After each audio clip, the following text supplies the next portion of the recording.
Tata cara pengisian markah TOV dan ETR bagi tingkatan 2 dan tingkatan 3. Cikgu dah masuk dalam sistem, kemudian cikgu pergi kepada panitia, kemudian pilih panitia masing-masing lah. Saya ambil contoh panitia matematik. So, cikgu carilah nama cikgu.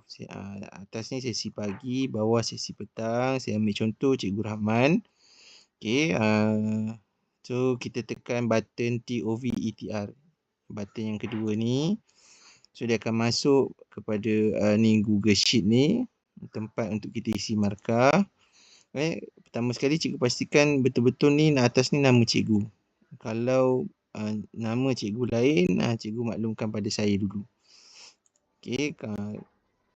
Kemudian kalau dah betul cikgu punya tapak cikgu, kemudian cikgu boleh buat pendaftaran lah.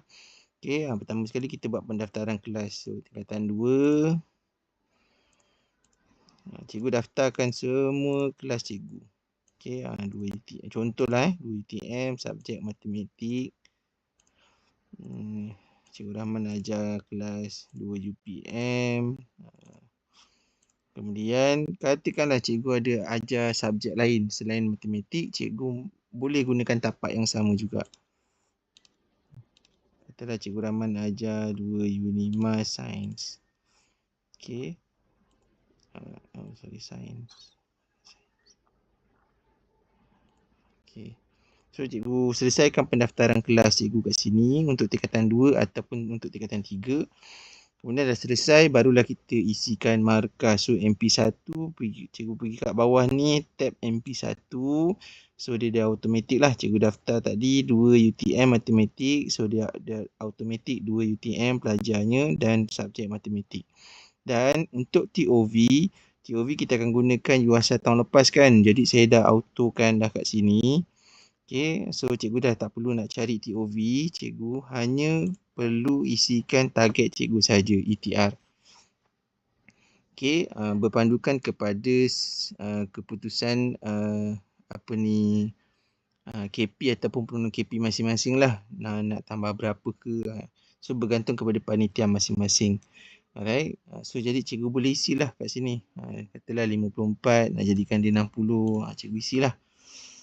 Selesai cikgu isi, cikgu pergi pada MP2. Untuk subjek yang kedua pula lah, kelas yang kedua pula, 2 UPM matematik.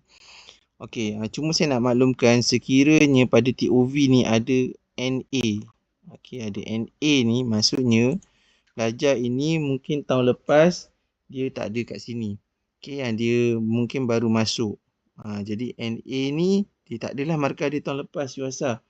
Jadi, sama ada cikgu boleh tanya dia berapa markah dia dapatkan keputusan UASA tahun lepas.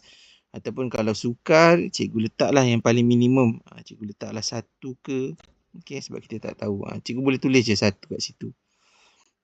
So selesai dah semua dah ada markah TOV. Kemudian cikgu isilah seperti biasa ETR. Kemudian cikgu teruskan dengan yang ketiga. Cikgu semak dulu ada NA tak. Yang mana NA ni mungkin dia kemungkinan dia pelajar baru masuk. So cikgu isikan dulu NA ni dulu, kemudian barulah cikgu isi ETR targetnya. Sehinggalah selesai. So itu sahaja. Sekian, terima kasih.